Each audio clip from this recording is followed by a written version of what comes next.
So hi everyone, good morning. Uh, Welcome all of you to the third day of the third APIA conference and Eval Fest and the first day of the conference. Uh, Before the session starts, we have a few reminders from the production team. You have to keep your microphones and video disabled all the time so it won't affect the event quality. And please rename yourself with the given format. You have to put your country name, the first name, and the last name. And if you have any concerns regarding production or any other questions, please put it into the chat bar so that our production members will get back to you as soon as possible. We have 2 minutes to start the session. Until then, you can introduce yourself in the chat bar so that we can get to know each other, and it will help us to have more interactive session. I think I will start with Dr. Narendra Kumar. I'm definitely, Sir, just a minute because I will welcome you first and then you'll start. Okay. We still have 1 minute.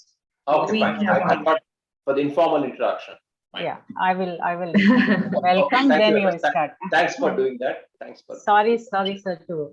No, fine. So again, please, I request all participants to rename yourself with the given format in the chat. Please put your first name and the last name, and yes, of course, why not your country name as well.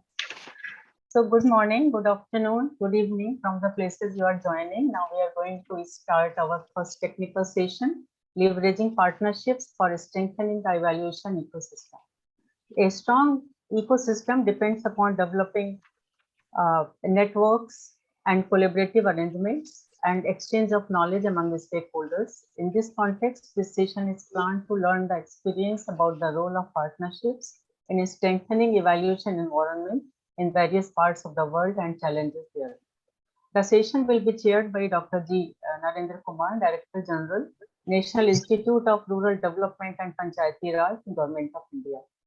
Dr. Narendra Kumar is from Indian Administrative Services with over 3 decades of experience. He did his PhD from Osmania University and holds master's degree in public administration from Maxwell School of Public Affairs, USA. He also did a course in information system management from the Syracuse University. He was instrumental in setting up 4 universities in Delhi and in increasing access to quality and technical and higher education. He is known for developing Pondicherry as the hardware capital of India. While working as Joint Secretary in the Cabinet Secretariat, he helped in setting up performance monitoring and evaluation system in the form of results framework documents. Earlier, he worked in various national and international academic institutions, such as Administrative Staff College of India, where he was instrumental in developing a national code of good governance, and also he worked as ICRISET. He served as Additional Chief Secretary, Government of Delhi. I welcome you, sir. I welcome our speakers and participants of this session who will be introduced by the chair. Before I hand over the session to the chair, I would like to tell some ground rules again. Please keep your video and audio in off mode to have a better quality and post your questions in the chat box. You may introduce yourself using chat box. All speakers may keep to the timings allotted to each. Once again, a warm welcome to you all, and over to you, DG sir. Thank you very much, Rashmi, and very warm welcome to all the panelists for this important session, and to the participants, more importantly, who are participating in this session, which is titled Leveraging Partnerships for Strengthening the Evaluation Ecosystem. It indeed is a very important topic and an important session, where we are looking at various partnerships, alternative partners who can help the evaluation systems which exist in the countries and in organizations. I would primarily share some of my experiences with the Indian evaluation system, where partners and partner organizations have helped strengthen the evaluation system. Well known in the Indian system is something called as the performance audit, which is conducted by the Controller and Auditor General of India, which is different from the compliance audit, which they take up on a yearly basis. The compliance audit primarily focuses on the processes to see whether there have been any process violations, procedural violations, which could have resulted in financial losses, and whether the system can be systems can be improved to offset those losses for the future. But in contrast to this, a performance audit is also being taken up by the Control and Audit General of India of various programs, developmental programs and schemes of the Government of India as well as the states. And this performance audit wants to highlight the achievements of various programs, downside of various programs, challenges faced by the programs, and what measures can be taken for improving the developmental programs in the country. But our practical experience has been that the performance audit in the country continue to remain in the shadow of the compliance audit, focusing more on procedural violations, process issues, and so on. As a result, the performance audit reports that we get are not well balanced. They hardly ever recognize the achievements of various development programs, only focused on finding faults, loopholes in the entire gamut of things. There is no emphasis on the benefit cost issues related to program performance and delivery. Because of this, several attempts have been made to improve the alternative evaluation systems using various partners. One such initiative, of which I was part of in the Delhi city government, the National Capital Territory of Delhi as it is called the Bhagidari Initiative. This Bhagidari Initiative won the UN Public Service Award in about 2004-5 or so. It brings together the resident welfare associations from all nooks and corners of Delhi for interaction on what developmental issues they are facing, their feedback on services being delivered, on the manner in which they are able to receive the services, bottlenecks in delivery of services, gaps in the delivery of services, and so on and so forth. So we typically organize workshops on a monthly basis in different parts of the city. We have small group discussions focusing on one resident welfare association come together.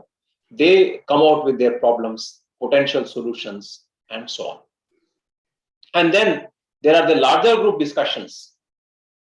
Citizens coming across different resident welfare associations, different locations of the city, discussing on thematic issues such as water issues, electricity issues, social service delivery issues, and so on and so forth. So this has proved to be very tremendously useful in improving the quality of governance, in the sense that it is not only the citizens who are sitting on the tables and criticizing the government or offering some solutions top of their head, but discussing with them in the small group discussions as well as in the bigger group discussions are the officials. So there is a frank exchange of information and ideas among the citizens and the officials. The officials come out with the constraints that they have, with the budgetary constraints, human resource constraints, or other multiplicity of authority constraints, and so on and so forth. So this on the whole, through a continuing evaluation system, has improved service delivery on various fronts very, very substantially. This is one partnership-based evaluation that I thought I will point you to. The second one that we encounter, that I was part of, is something called the Performance Monitoring and Evaluation System. I was a joint secretary in the Cabinet Secretariat. We rolled out this initiative, government-wide performance monitoring as well as evaluation system, in a very short span of about 4 months' time or so. All ministries and departments of the Government of India were brought under the performance monitoring and evaluation system. Subsequently, all attached offices under the Government of India were also brought under this system. The system focuses on working with the concerned ministry department, the head of the concerned ministry or department, typically the secretary, and his team, who come out with the development objectives for that particular year. Their what they plan to accomplish during that year, and measured by way of success indicators. So what gets measured, what gets done is the central philosophy. Taking that into consideration, it's a very good measurement in the evaluation system, and we used to rank the departments and ministries, give them scores on various parameters. And typically, the scoring and evaluation used to be done by expert groups. In the expert groups were former secretaries to the government, functionaries, domain experts from the academia, experts from the non-governmental organizations, and so on and so forth. And they would sit together, evaluate the performance of the various ministries, departments, attached offices, give them a score. These scores and the result framework documents based on which the scores are given would all be put out in the public domain for people to see. But the assumption there was that once the performance of ministries and departments is put out in the public domain, there will be enough pressure brought to bear by the citizenry on the government to improve their services, improve their manner of functioning. But unfortunately, that was not to be. Even though it is put out in public domain, citizens could not galvanize themselves to bring in enough pressure onto the government to improve its performance in areas in which performance was lacking. So the essential externally oriented focus of the performance monitoring and evaluation system, which was put in place with various partners, did not go very well, did not meet its objectives. The internal focus of the evaluation system was not much there. So there wasn't enough ownership from the ministries and departments for the initiative. So that was subsequently phased out by the next government and at the central level, the current government which is there. And they in turn brought in evaluation systems and monitoring systems which are more internally focused. They are called as the E-Samiksha and the Pragati. So primarily, there is interaction among some experts and the departments, ministries, etc. But the focus now is essentially internal, not so much externally oriented. So these are some of the partnership-based evaluations that India went through, and I thought I will share these experiences with you. There's more such partnership-based initiatives. Now, since I'm out of time, I would stop here. Another very important initiative that the Indian government has of continuing evaluation with partners and with the villagers and with the beneficiaries is called the social audit. India is the largest utilizer of social audit and as a continuing evaluation mechanism with partners. I would not dilate on that for lack of time. And now I think we will turn to the panelists. First, I would like to call upon Yumiko to make her presentation. She is a regional evaluation officer of the World Food Program, and they established the decentralized evaluation function of the WFP in the region for strengthening evidence-based policy making and organizational learning. She was instrumental in creation of the Evalu vision with Taketani by combining visual design and future thinking for social innovation. I now call upon Yumiko to make a presentation. Thank you very much. I'd like to share the screen. So thank you very much. So good morning and good afternoon, good evening, colleagues and friends. My name is Yumiko Kanemis. It's a pleasure I'm a regional evaluation officer for WFP's Asia Pacific. And it's a pleasure to be among you to have the chance to share some thoughts and experience on the power of partnerships in strengthening evaluation ecosystem. So we live in turbulent times, and the challenges our planet faces today emerge from protracted conflict to the damaging impact of climate change and rising hunger. The COVID-19 emergency has brought the world to its knees at the very moment we should be embracing a transformative path towards sustainable development and accelerating the achievement of the 2030 agenda. So we cannot walk blindly at this critical moment and in our history. So evaluation can light a path for our leaders to make the best possible decisions and guide us into the better, brighter future, but we cannot walk alone. So in the system theory, we often use the phrase, the whole is greater than the sum of its parts.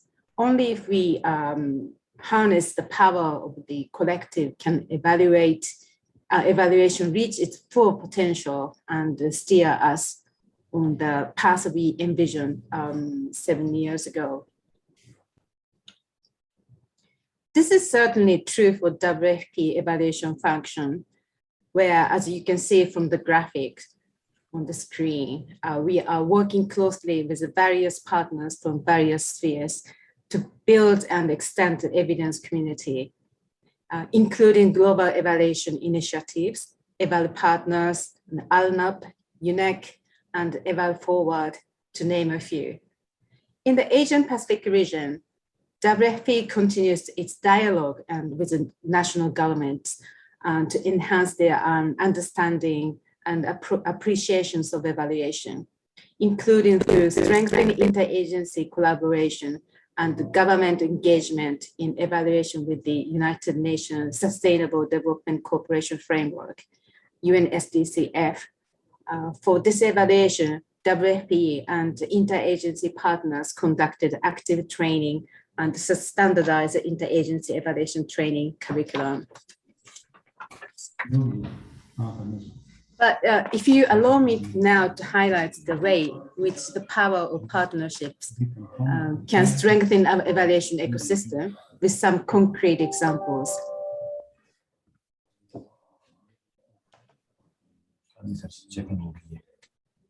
The COVID-19 pandemic requires, could you unmute the microphone, please?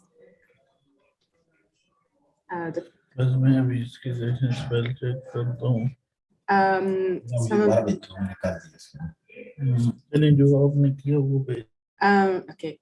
The COVID-19 pandemic requires from us to act rapidly and join forces to build and deliver an evidence that is strategically reduced and relevant and useful. In the spirit of partnership inspired by UN reform and decades of action, coalition and evidence partnerships were forged by offices of the evaluation of United Nations, government, and other stakeholders. WFP, together with partners, were accelerating the production of joint evaluations and synthesis and rapid reviews and evidence summaries and lesson learned papers around thematic, system-wide SDG related and context-specific areas that speaks to decision makers' immediate agendas. Let me give you an example. Under the Secretary of the Organization of Economic Cooperation and Development, the COVID-19 Global Evaluation Coalition was set up in 2020 to answer an immediate need for timely and credible evidence from evaluations to inform international cooperation responding to the pandemic. Fellow evaluation functions across countries, UN organizations, and multilateral institutions delivered real-time evaluative evidence on specific themes, areas packed and presented to government, parliamentarians, and stakeholders. In 2021, evidence informed high-level dialogues on global food systems and climate change. Evaluation is set to play key roles in follow-up to the Food Systems Summit after its relevance was highlighted in pre-summit event led by WFP and partners while the post-COP26 event on the climate change led to joint statement by CGIAR, FAO, IFAD, and WFP on the role evaluation can play in the climate action. More locally, in Sri Lanka, a recent decentralized WFP evaluation climate change impact on marginalized agricultural communities in Mahawela River Basin harness the power of partnerships to deliver the findings and recommendations that are both useful and relevant. Historically, evaluation findings have often been communicated narrowly and presented almost exclusively in long reports and complex language. Given competing demand for decision makers' attention, this has resulted in many lessons left unlearned and opportunities missed to transfer knowledge and improve the performance. So innovative visual thinking methods do exist to tackle these challenges, but we have found that without the power of partnerships, these innovations remain only that creative visual solutions. It's only by sharing and collaborating with partners that such solutions come to life. For example, I would like to highlight how WFP has used a visual thinking method, EvaluVision, to tap into multi-actor partnerships in the region, which ultimately led to our improved utilization of evaluation findings. In Sri Lanka, we use EvaluVision to validate the findings from our evaluation of a climate change adaptation project and engage more deeply with implementing partners and communities and the Sri Lankan government. Equally in Bangladesh, Laos, Myanmar, and India, WFP hosted several visual thinking workshops advocating for evaluation used by establishing a strong partnership with government and civil society counterparts. Strengthening evaluation capacities and promoting evaluation culture underpins everything we do. Over the past 2 years, WFP has played an active role in working with the global eval partners, families on the stock taking and renewal of global evaluation agenda. A true testimony to the power of partnerships, the 5 eval partners networks came together in Kathmandu, Nepal in 2015 to commit to a common vision to drive forward on Eval Agenda 2020, making the major milestones for global evaluation. The Eval Agenda constitutes four pillars. 1, building individual capacities. Number 2, building institutional capacities. Number 3, creating enabling environment for evaluation. And then lastly, establishing an interlinkage across these dimensions. In 2021, Eval partners with WFP support launched a survey in 4 languages to feed into process to take stocks of the progress towards Eval Agenda 2020 and recommit to a new vision, the Global Evaluation Agenda 2030. On building national evaluation capacity, WFP is actively supporting country-led evaluations and other system strengthening initiatives with the government of India and civil society organizations in Indonesia. For example, WFP's engagement with the Development Monitoring Evaluation Office, DMEO, in India consists of strengthening government evaluation capacities and competencies at the national and the state level, advocating for national evaluation policy, and assessing new and emerging issues related to food security and nutrition. The partnership is expected to contribute toward improving sustainable outcomes and impact of government institutions on initiatives on food and nutrition security in India. And there are many more examples of where strong partnerships have strengthened national evaluation ecosystems. Therefore, looking ahead, we must rise to the challenge and celebrating these.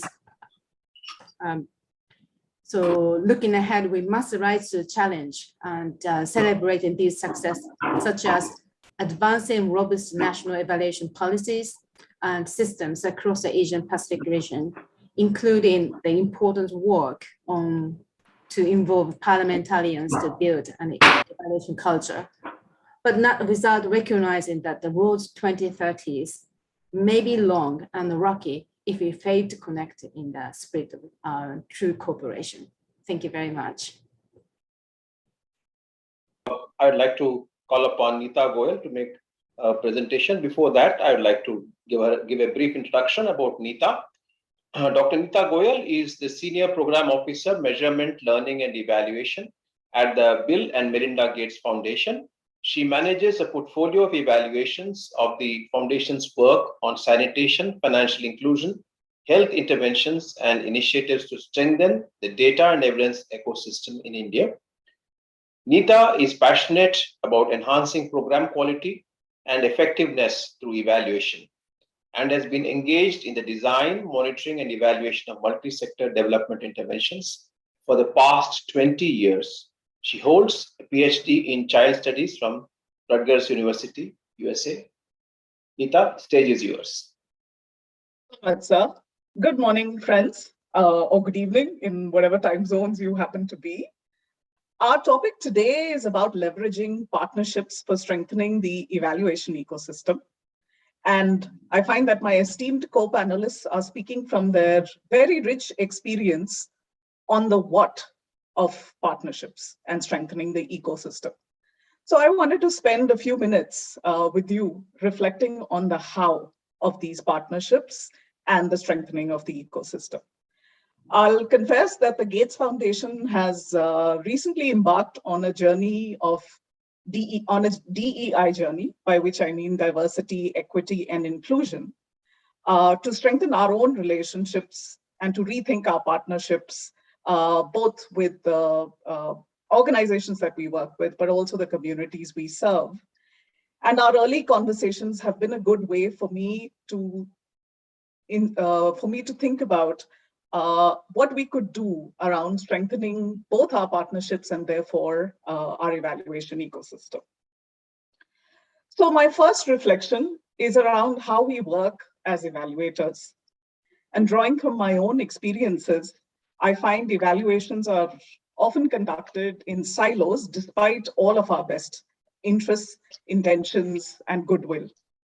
So we often find that within the same geography or on the same thematic areas, there are multiple evaluations conducted by multiple partners, and these often don't talk to each other.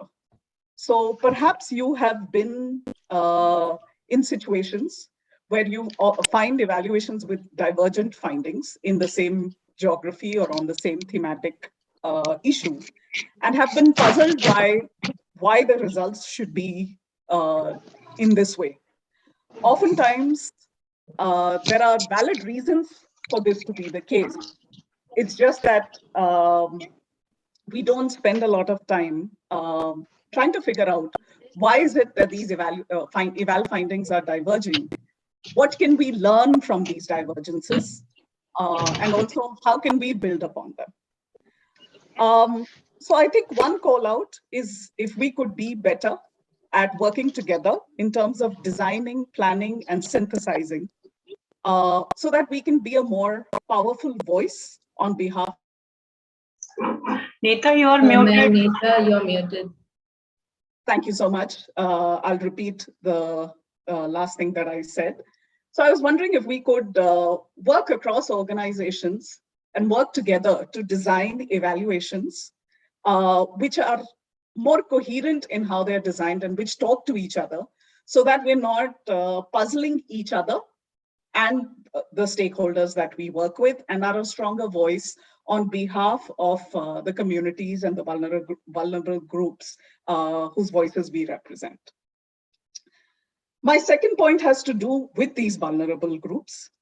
As we design evaluations, can we be more mindful of the voices that aren't heard? And again, like I said, I'm speaking from the diversity, equity, and inclusion lens. So depending on the eval, this could be children, this could be women, these could be tribal groups, they could be the elderly. There's a whole range of voices that are unheard. There could be interventions that have unintended consequences on these voices, which perhaps in the way that we are designing our evaluations, these unintended consequences of policies or programs may not always be captured. And so constrained as we are in terms of budgets and time, could we be mindful of making sure these voices are heard, but also about taking back information that we've taken from these communities through our surveys or focus groups or IDIs, and sharing back the information that we have gathered from them. As we all know, as evaluators, many times data gathering is a one-way process. One of my colleagues, in fact, described evaluation as an extractive process. And while this hurt me, I also had to acknowledge that he had a point, that many times data gathering is a one-way exercise where we go in as evaluators, gather data, and then the communities or the vulnerable groups never see us again. So I think this is a call for us to be a bit more mindful and thoughtful of the data that we are gathering and making sure that we can go back and share it with those groups from whom we are collecting the data. My final point is that evaluation, even though we don't intend it to be that way, evaluation can be an elite enterprise. Oftentimes, without even realizing it, we're speaking in a language that nobody other than another evaluator can understand. And at least I have been in conferences where sometimes even I don't understand that language. And yet, this is such an important part of making sure, as Yumiko pointed out a few minutes ago, people do not understand the language. If people do not understand the language we are speaking, then it's very difficult for them to use the results of those evaluations. So the challenge before us is, how do we democratize evaluation in terms of language, in terms of design, in terms of sharing of findings? Can we as a group invest in helping develop evaluative thinking and evaluation skills, either through our ongoing evaluations or perhaps through more dedicated and concerted efforts? Collaboration takes time. I know that we are all committed to it, but collaboration takes time and it takes energy. It's more difficult to do a collaborative evaluation than just to do an evaluation where one team goes in and gathers the information and comes back. But the rewards are much richer, I think, and could result in a stronger, more vibrant ecosystem, as well as creating a demand for more evaluation. So I think in the end, that time and energy payoff would be significant. I'm going to stop here. I hope we can continue these conversations offline. I know that many of you in your organizations or in your professional endeavors would be thinking about the diversity, equity, and inclusion angle. And I would love to be able to learn from you and continue these conversations offline. I hope I have not offended anyone. I speak as an insider and would want us to have a greater collective impact in the work that we do. My sincere thanks to Rajiv and the organizing committee for this opportunity to share these reflections with you. Thank you all for your attention. So I think he has got disconnected. So I would like to invite Khalil Bitar. He is former chair Evaluate and former co-leader, and he's also with the Eval for Action. Thank you very much and welcome you, Khalil. Please carry on with your presentation. Thank you, Dr. Rashmi. Hasiti, Khalil will be sharing his slides. Yes, please. I cannot share it now. Please go ahead, Khalil. Yes, perfect. Thank you, Hasiti. Can you see my screen now? Okay. Yes, we can. Perfect. Thank you. So just to, first of all, to thank Dr. Kumar for the introduction before that, and good morning to everybody. It's a pleasure to be in this panel with esteemed speakers and with a lot of colleagues from the region and outside. And as always, just want to thank colleagues in Abia and Akoi for organizing the session, Asella, Rajib, Rashmi, Randika, Erika, Hasiti, Maduka, Salman, everyone, because they work so hard on organizing all of this. So just to mention everyone, thank you. The focus of my presentation today is on one aspect that colleagues before me also mentioned, but the whole session is about, as we know, is about leveraging a partnership for strengthening mostly national evaluation ecosystem. What I like to talk about is the global evaluation structures that can support national evaluation effort.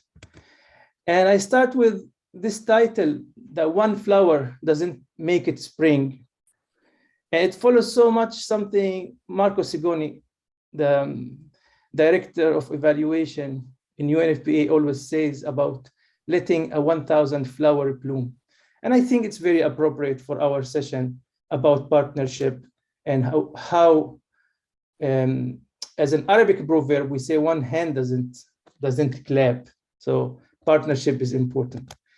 And in the global structures I will cover, or evaluation structure I will cover, I'll focus on 4 or 5, and I will mention why, although there are so many others. I will focus on examples basically from the International Organization for Cooperation and Evaluation, IOCE, and Eval Partners, Eval for Action Global Campaign, Eval Youth Global Movement or Network, and finally, the International Evaluation Academy.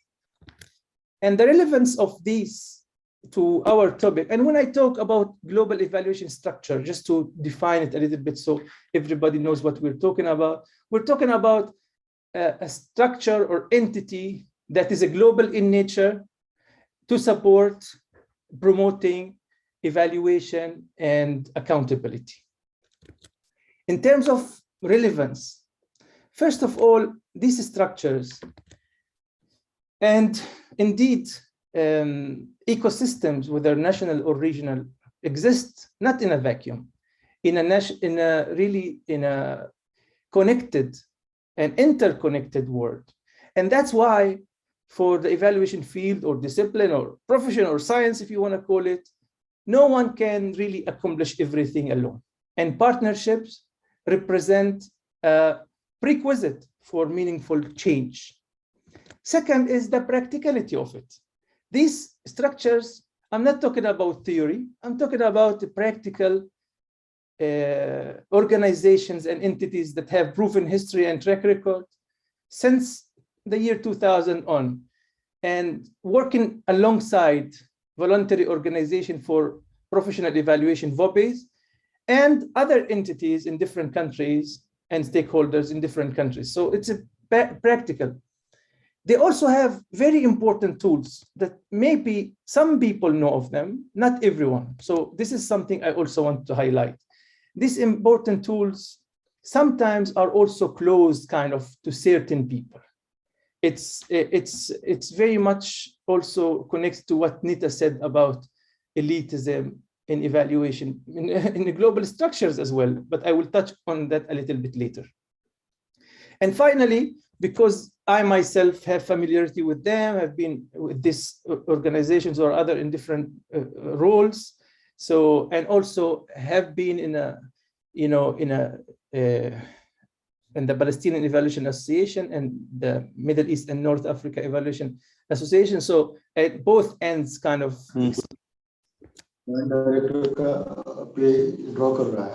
And then a very important issue now is how these global evaluation structures, what are their role in leveraging partnership? How can they really help evaluation ecosystem? There are 4 ways. The highlight of today is 4 points for everything. There are 4 ways. First, technical. They have been working on multiple layers, supporting M&E capacities. Whether, for example, on the level of IOC and Eval Partners, or the International Academy of Evaluation, the new one, or working with youth like Eval Youth, but also the Global Parliamentarian Forum and so on, which I think many of you know, actually most active perhaps in the Asia Pacific region. Second is that they have financial resources that have been supporting, promoting evaluation in so many regions. And so many people don't know about this. And there are small grants now with the International Evaluation Academy soon will be launched. Eval Partners has had the B2B program for a long time. Anyways, these entities have so many resources, financial resources, not huge but very effective in a way, because VOBEs and Evaluation Association have very little budgets. Most importantly, though, it's them working with empowering champions. And empowerment, especially in countries and regions where ME systems and capacities are in development stage. Everywhere it's in development stage, but places where there's willingness, eagerness, and eval passion, I call it. So I speak about my experience with us in the Palestinian Evaluation Association and the Middle East and North Africa Evaluation Association. One of the most important things when we started was that there is Eval Partners and IUC and so on. That helped us connect to people from different places. But again, and this is not because I am speaking at event for APIA, for the Asia Pacific Evaluation Association and India Evaluation Community, but the APIA, the Asia Pacific region is perhaps, in my opinion, the best example where all of these resources were leveraged and used very economically, but very efficiently. And maybe this event and so many others are kind of byproducts. Similar with youth and Eval Youth work.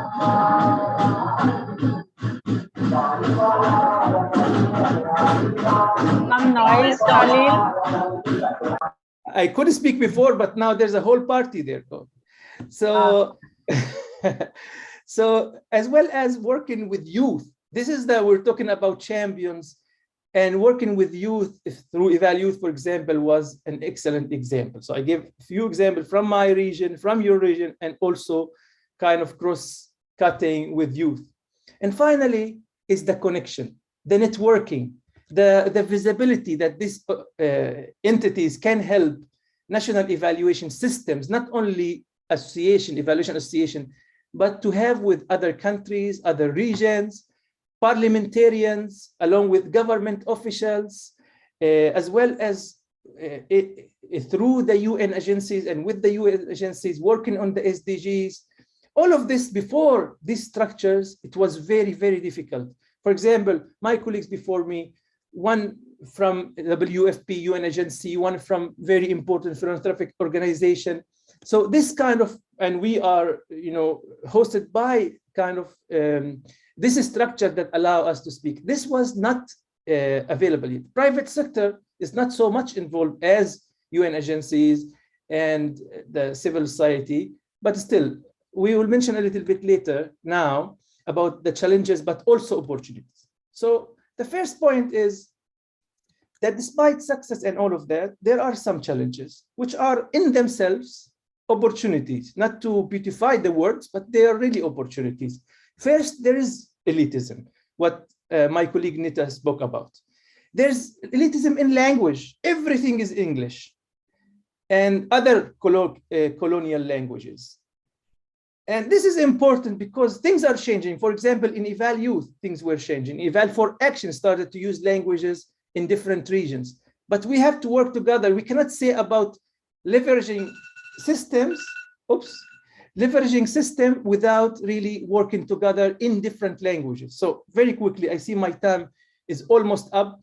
And second is not focusing only on evaluators, but focusing on the plurality of stakeholders. Yes, we did in this community working with parliamentarians quite good, but maybe not with other policymakers. At the same time, as I mentioned, with the private sector, especially in countries where is this eval passion X factor available. And also there's tendency for one-way street relationship where these entities support national and regional systems, ecosystems, but not the other way around or very little. because there are kind of would-be darling that they're supporting, but you need also the other way around.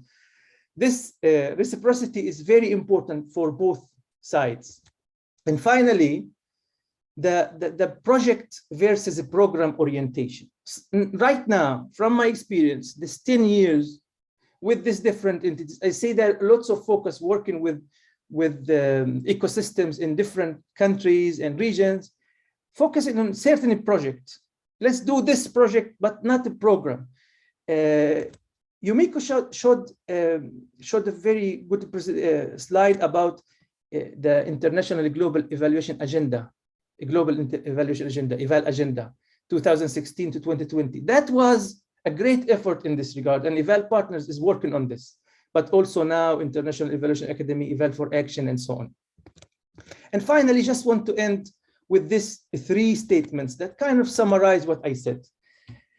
No national or regional evaluation ecosystem can succeed or thrive in our interconnected and interdependent world without exchanging resources and expertise with the global evaluation structure, exchanging, two-way street. Likewise, global evaluation structures themselves can only realize their objectives and potential working in synchronization with and service of national evaluation ecosystem. So we need a little bit more clarity on this. And finally, is that this synergy constitutes the global evaluation. So all of this, what we're saying, is the global evaluation ecosystem. Otherwise, we cannot speak about an ecosystem where everybody is working alone. Only then we will have a global evaluation system that can contribute to public good, equity, and social justice, as Nita have highlighted, decolonization of evaluation, but also of many other things, and environmental justice to us as people, but also to our planet. And with that, I end my presentation, and thank you so much. Thank you very much, Khalil. Now I would like to invite Oyuna to make a presentation. Before she commences the presentation, I take this opportunity to introduce her. Oyuna works for the United Nations Population Fund as a monitoring and evaluation advisor for the Asia and Pacific region. She has 20 years of experience working in program management in UNFPA and international NGOs and in public health research in academic institutions. Her professional expertise focuses on women's and girls' health and well-being, social vulnerability to natural disasters, and program management, with a focus on monitoring and evaluation. Oyuna has a medical degree specializing in obstetrics and gynecology, the master's in medical anthropology, and PhD in health and behavioral sciences. The floor is yours, Oyuna. Thank you so much, Dr. Narendra. Good morning, good afternoon, everyone. It's such a pleasure to be here. And thank you so much to APE and organizers for giving me this opportunity. So I'd like to share my screen. Okay, so I think I can share now.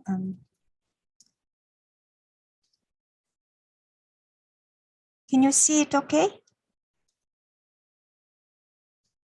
Not okay, but if you can make the put it in slide shade more. Yeah, I think you can make it a little bigger. That'd be better. Okay, so it's. I hope it will come through okay because I can see it in a full screen. Okay, great. Fine, that's fine. Yes. Great, thank you. So I'll focus my presentation on roles of development partners, especially of UN agencies, in strengthening the evaluation ecosystems. And I would like to start my presentation emphasizing that the 2030 agenda highlights the opportunity and need to support and develop national evaluation systems and capacities. And I also would like to highlight that the UN General Assembly resolution on building capacity for the evaluation of development activities at the country level from 2014 is what we really are being guided. UN agencies use it as a guidance to provide our support towards the evaluation ecosystems. And in order for governments to effectively develop and implement policies and programs toward the achievement of national development goals and the SDG goals, they need to base their decision-making on timely and credible evidence, including evaluative evidence. And of course, to support this process, countries therefore need to produce quality evaluations. which in turn requires sufficient capacities at the institutional and organizational levels, and also conducive enabling environment, including a culture of evaluation. And my colleague Yumiko also mentioned that in her presentation as well. So from good experiences across the globe, there are a few success factors that are emerging consistently that are important to strengthen national evaluation ecosystems. And one of them is the existence of evaluation policies that are aimed at increasing demand for and use of evaluations. And we all know that even when the policies are in place, implementation can be still a challenge.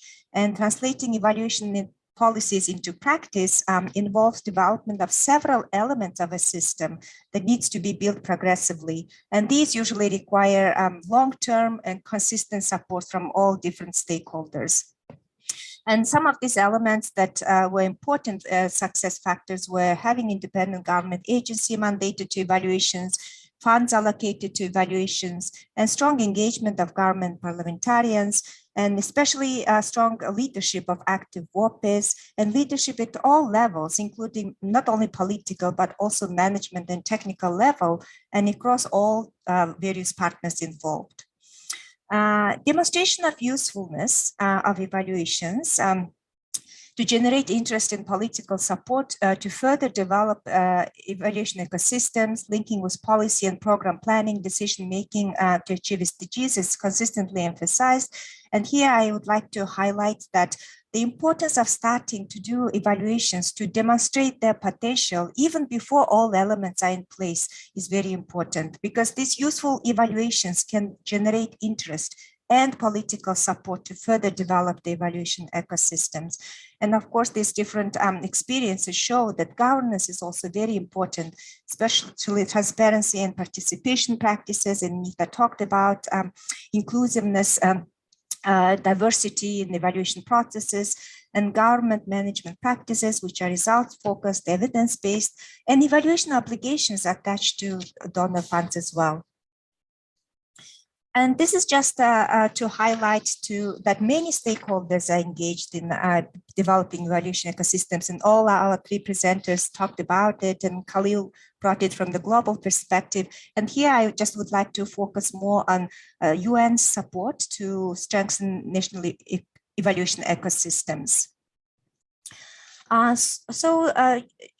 There are different agencies contribute to the development of evaluation ecosystem at various degrees, but they commonly focus on three areas: enabling environment, strengthening institutional capacity, and also strengthening individual capacity. So in terms of enabling environment, support is for development of evaluation policies and legislation, and many agencies are also engaged with policy and decision makers to advocate for strong evaluation ecosystems. And in terms of the strengthening institutional capacity, partnership with evaluation champions, including parliamentarians, WOPEs, academia, and raising awareness in advocating for evaluation is given a significant prominence in support of UN agencies, as well as support in developing tools such as guidelines, competency frameworks that are necessary to translate policies and laws into practice. And also UN agencies support the SDG-based policy planning and implementation, the preparation of voluntary national reviews, and support evidence-based national development and planning and budgetary processes as well. Some agencies support national M&E systems as well, and many agencies are involved in advocacy for integration of SDGs, gender equality, human rights, leaving no one behind perspectives, disability inclusion, and climate change issues into country-led evaluations, as well as in national evaluation systems. So these are very important to reinforce the values of these issues in ecosystems as well as in the evaluation practices. And strengthening individual capacity is probably the area where the commonly UN agencies support is provided. And these are through trainings, establishment of communities of practice, learning by doing through joint and country-led evaluations, and conducting evaluations that foster national evaluation capacity. So increasingly, UN agencies, for their own evaluations, they rely on local experts for the conduct of their own evaluations. And most of them have been involving government and non-governmental actors, especially CSOs that represent the most vulnerable and marginalized population groups as members of the reference groups and steering committees. And here I also would like to mention that the United Nations Sustainable Development Framework, which is the umbrella framework that governs all the UN agencies support to countries, the evaluations of such frameworks provide great opportunities to use national systems where capacities are in place. And in the next 2-3 slides, I just would like to highlight some of the support that UNFPA has been providing to strengthen national evaluation systems globally and also in our region. So I will start by saying that UNFPA's evaluation policy and evaluation strategy, the new strategy, which is also in effect from this year, really emphasizes the support to national evaluation capacities and systems. And the strategy includes a specific outcome on national evaluation capacity strengthening through multi-stakeholder partnerships at global, regional, and country levels, including with the UN sister agencies to accelerate the SDGs and also focus on leaving no one behind. And UNFPA will sustain and further deepen its engagement with evaluation efforts of the United Nations system partners through joint evaluations and UNSTCF evaluations, which I mentioned earlier, as well as UN system-wide evaluation efforts. And the strategy also clearly emphasizes the innovative multi-stakeholder partnership that and to strengthen the partnerships with youth, with civil society organizations, with government, and many other stakeholders to influence national evaluation policies and systems. So Khalid mentioned the Eval Youth campaign, and I will not go into depths of the campaign because many of you were leading, co-leading, and engaged in its efforts.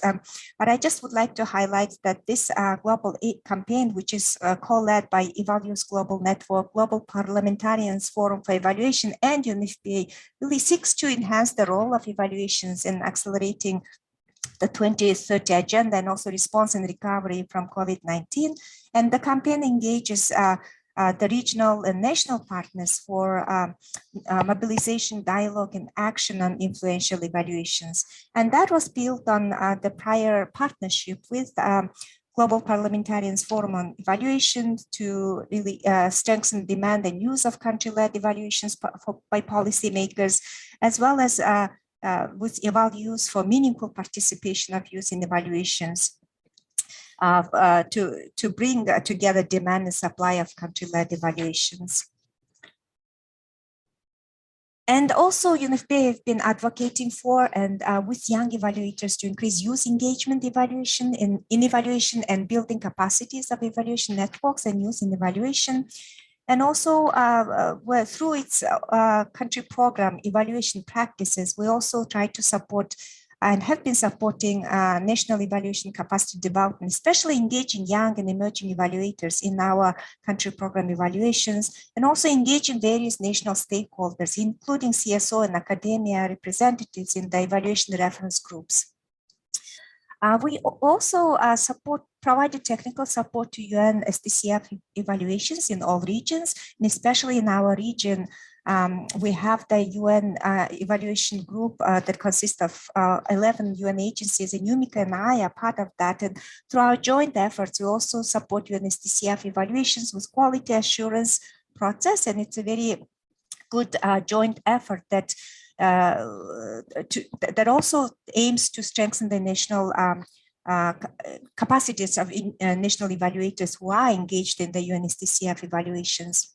And as Nita talked, we have many evaluations that are jointly occurring, and there is a strong push for joint and centralized evaluations, even within the UN. So we are trying to find a way to bring together all these evaluations so that it's not agencies are not conducting the separate evaluations, but we are coming together and conducting joint evaluation that is meaningful, that is timely, and that is relevant to the country context.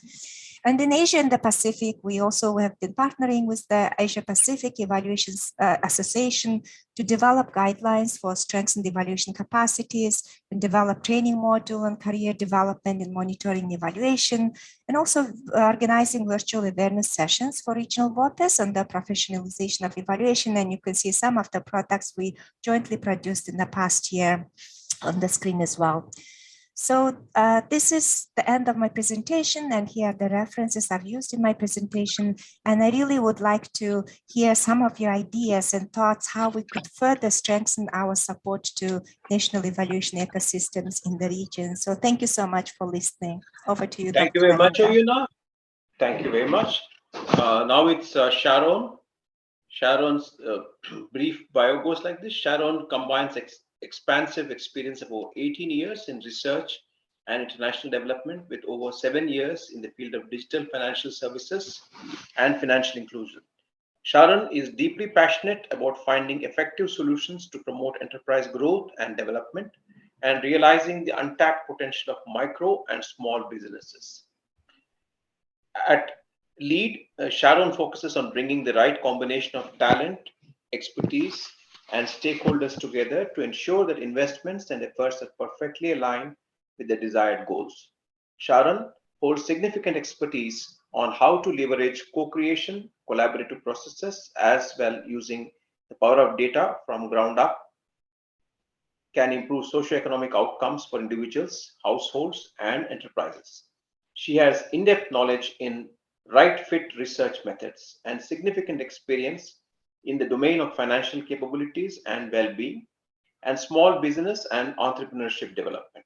Sharon started her journey at LEAD in 2008 when she arrived in India with a strong desire to improve society by producing impactful knowledge that can bring positive change. Prior to joining LEAD, Sharon was an economist with Analysis Group in Montreal, Canada.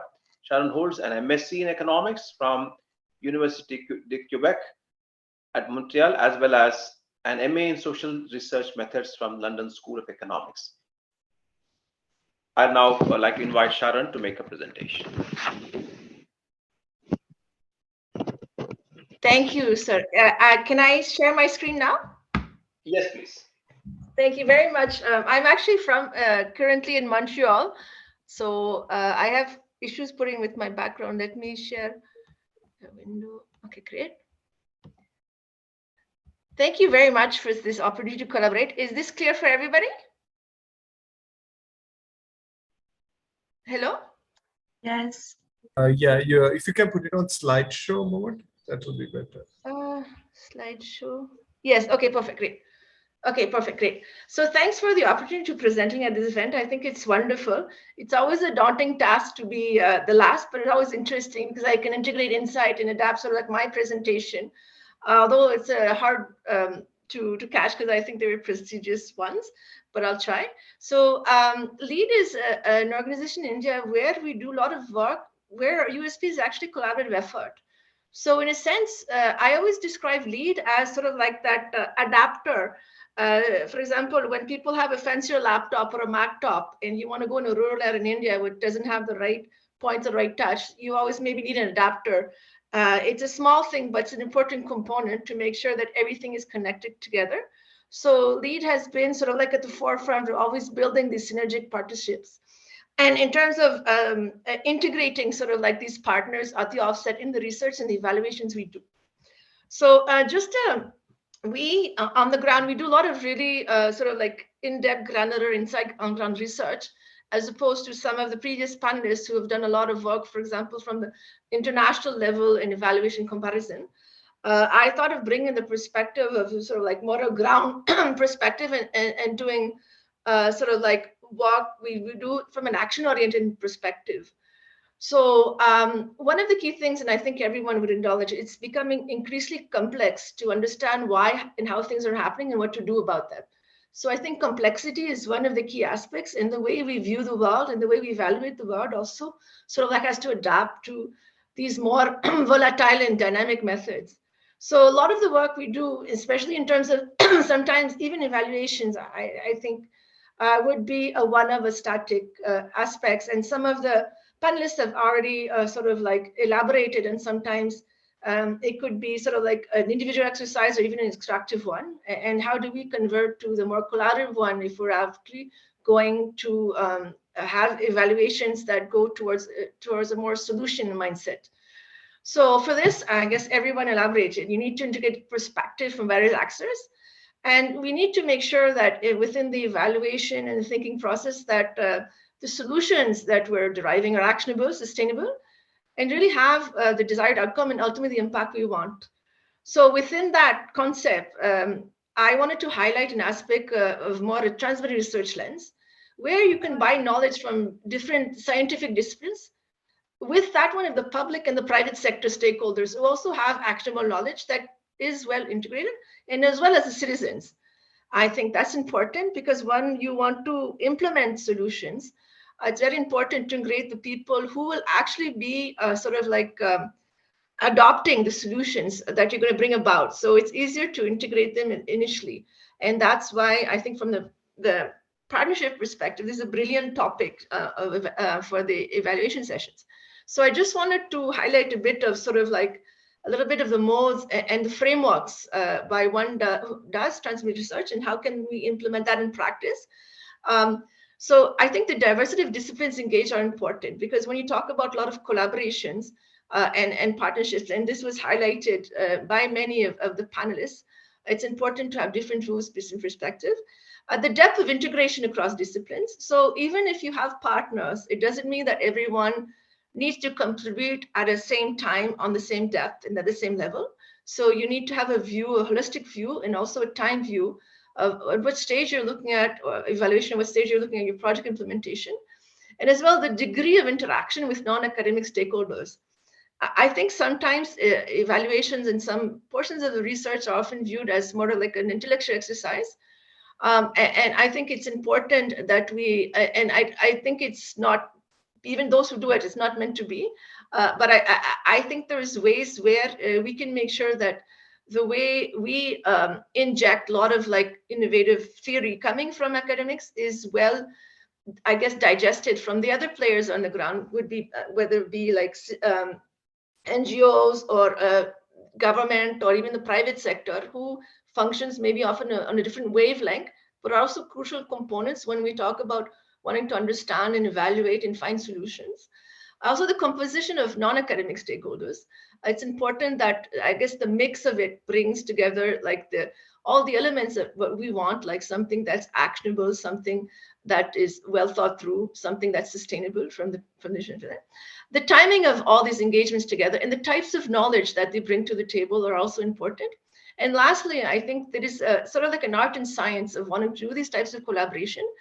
And it's a combination of these different factors that sort of like make and enrich sort of like your research and your evaluation. And as well, I insist on sort of like the term solutioning, because I feel it's the one that where you integrate your evaluation, your research on the offset with your stakeholders together.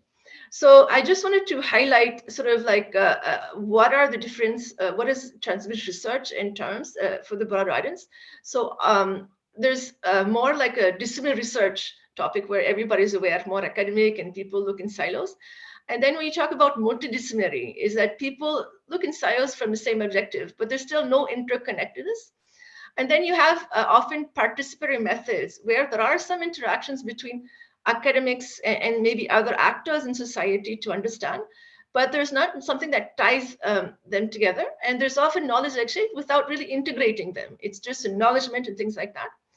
And there's often terms like interdisciplinary that sort of like merge sort of like disciplines together and develop integrated knowledge, but it's still from a sort of like a conceptual academic perspective per se, and a discipline oriented perspective. And then the area where I wanted to highlight is how it differentiates transdisciplinary is that it's across disciplines and sectoral boundaries. There's a common goal setting, and it develops integrated knowledge for science and society. So from that perspective, I think the range of partnerships have been highlighted a lot in the importance of the various aspects. So I will skip that one. This slide as well, I think moving towards partnership is the new normal. I think the first presentation as well highlighted, you know, in times of crisis, we learn how to work together. We had no choice of the common good. I think we learned a lot from the pandemic, how people can work together. I think those lessons can be taken forward. And I would highlight sort of like the model of collaboration that's been highlighted a lot of COVID would be this Swiss cheese model where not one thing works, but many things work together. And this is sort of like the lens by which I think the world learned how to work together and learn the importance of complementing each other, in a sense. So there are building blocks of successful partnerships, and those were sort of like highlighted as well by a lot of my colleagues before. I'll just reiterate them. So I think creating shared value is quite important from the strategic and the synergistic partnerships. I think building partnerships on trust and credibility through understanding different types of engagement and what people bring to the table. I think this is a long-term game. I think working with partners, it's worth the investment. We cannot be myopic about it. I think it's important for the partnerships to have an embedded approach to evidence and M&E together. I think fit for purpose partnerships, it could be that organizations are great together, they acknowledge each other, but it could be that, not the same wavelengths, and it's important to acknowledge that on the offset. And norms that govern engagement. So it's also important to understand sort of like when I highlighted the framework, so what is the combination of sort of like the different types of factors that are important in partnerships that you want to bring together in a specific evaluation? I also highlight, I love this graph that I took in one of the partnership handbooks for SDGs. And I think collaborative partners are so different, I would say, from human relations as well. So we have this honeymoon period where everybody wants to make a difference and works together in a line, and there's these global affection. But when you get to brass tacks, there's always this point of where, you think, okay, rubber hits the road. There is a failure, there's loss of engagement, there's probably aspects you didn't consider. It could be internal, it could be external. I think it's important to highlight at some points that partnerships will be volatile in sense. At some point they will reach sort of like their cruise control, but it takes work and time. And I think there are several tools out there that can help you people go through that stage. We've had like good examples as well within our organization. When we actually start projects, we actually train our team at that rate just to make sure. And then, like any relation which decides to go through, the building up and then you hit your strike for performance. And what I find as a personal experience is great when you sort of like have thought partnerships that you align for several projects. So I have a roster in my network that I build partnerships and it strengthens for every project. So this is a great strategy to go. One thing I want to highlight is when we think about evaluations, we always think about policy and government. But I think it's also important to understand from the business and the private sector perspective, and we've done a lot of work in that sense. So, and I thought to complement some of the presentations that I would just highlight a bit the work that LEAD has done. So one of the successful partnerships that we've done was doing like a digital lab in Jaipur, where we had a roster of private sector sort of like companies wanting to do pilots on the ground with micro merchants. And we looked at it from different perspectives, from the consumer, the merchants, and the distributor, to understand the whole aspect of how one digitizes. We started only on one side. This project started only looking at the merchant, and we say, okay, let's digitize payments for micro merchants. But we realized that they really don't function in silos. So we really understood that if you don't have initially supply chain where people start to sort of like digitize, sort of like their invoice, etc., the micro merchant has less incentive to digitize himself. And as well, if there's no consumer demand and you don't understand the consumer side, the merchant has less incentive of getting digital if the consumer probably doesn't seek that as well. The other partnership that we had very successful and very interesting is looking at, this is a company, Hadashak, that works on understanding last mile delivery problems. So we worked with the private company called Hadashak and along with the government to help train women who able to sort of like use an application in a village and sort of like train women, provide women, and these women will go to different areas to understand to people, to help them understand which government schemes they are eligible for. So this is something that was interesting because we're able to sort of like really smoothen the relationship between this company and as well sort of like how to interact with state rural livelihood missions, able to have a win-win situation with their application that they have, as well as the government had a need to find skilling aspects for women and other organizations that would help build capacity for them.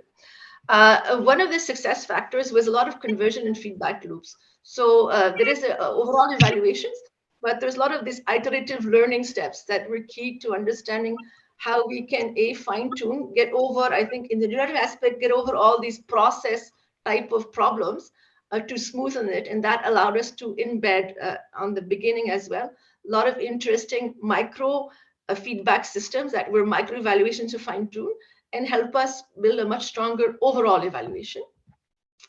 Sharon, I would like to stop you here. We are running out of time. Oh, sorry. So, okay, thank you. Please, yeah. Please, we are very sorry because we have very little time now, and I will request DG sir to. Thank you. No problem. Okay. Thank you very much for the opportunity. Yeah. So I'll stop sharing. Yeah.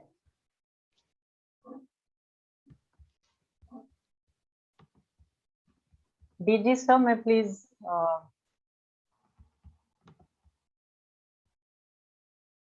Dr. Narendra Kumar ji, are you there?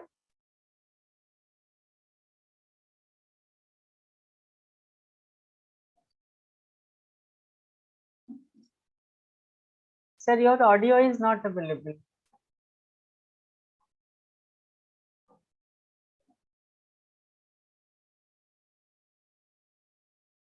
Sir, your audio is not connected.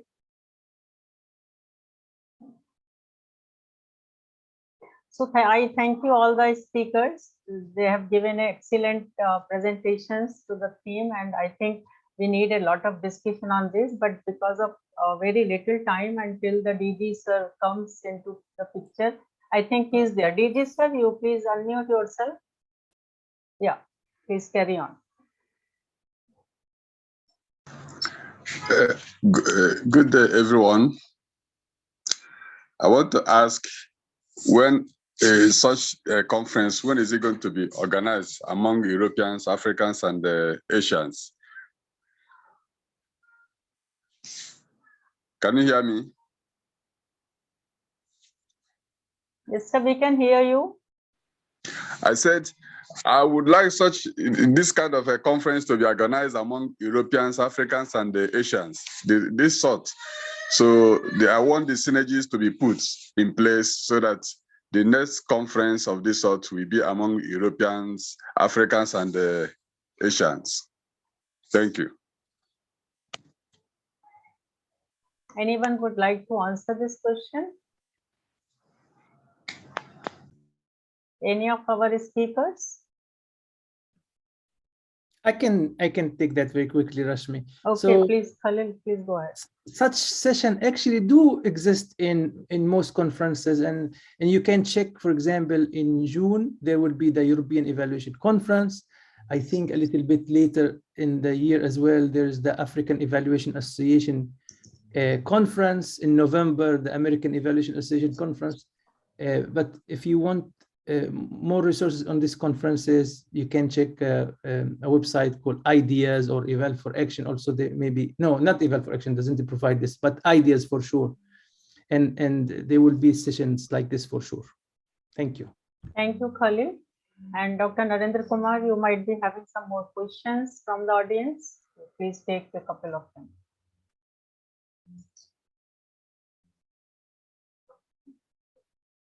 Sir, we cannot hear you.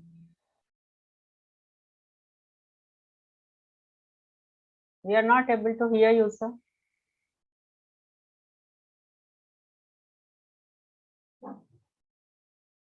So I think there is some connectivity problem. So I will take a couple of questions from the audience. Let me start from, there is a question to Dr. Neeta. She says that, as you say, most evaluations and evaluators got used to two areas, evaluation commissioners creating a comfort zone among their existing vendors, And second, evaluators create comfort zone with the organization delivering what they wanted than what really they find out from evaluation. This is mainly due to potential and ongoing business they have created, being substantial in their profession. You have any comment, Dr. Neet? I've already commented in the chat. I fully agree with the comment that there are very many push and pull factors to evaluations. Given that we have limited time, you may want to move to another question and other speakers. I've responded to this comment in the chat. Thank you. Okay, great. Great to see. So I will take another question. Besides to make evaluation on beneficiaries equitable, how to make it equitable to some sectors who do evaluation, such as government, NGO, private sectors that have diverse interests? Could it be a collaboration to work, and how? So I am opening it to any of the speakers can take this question. Anyone, please? From our speakers? Rashmi-ji, I've responded to this as well. This was addressed to me. Okay, sorry. So I responded to it, but certainly other panelists are welcome to chime in. I just wanted to explain why I'm not responding again. Over. Okay. So another question is there that somebody wants to know how to build evaluation ecosystem and making partnership. Any comments on this? And a similar question is there, how alliances are forced to improve evaluation.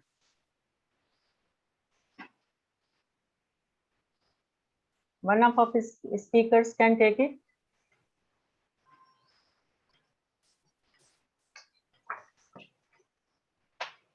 Hello, I can take a crack at it, Rashmi. Sharon, yeah, please carry on. Yeah. I think I think it has to be fit for purpose. I think your partners have to be guided by what you're trying to look at.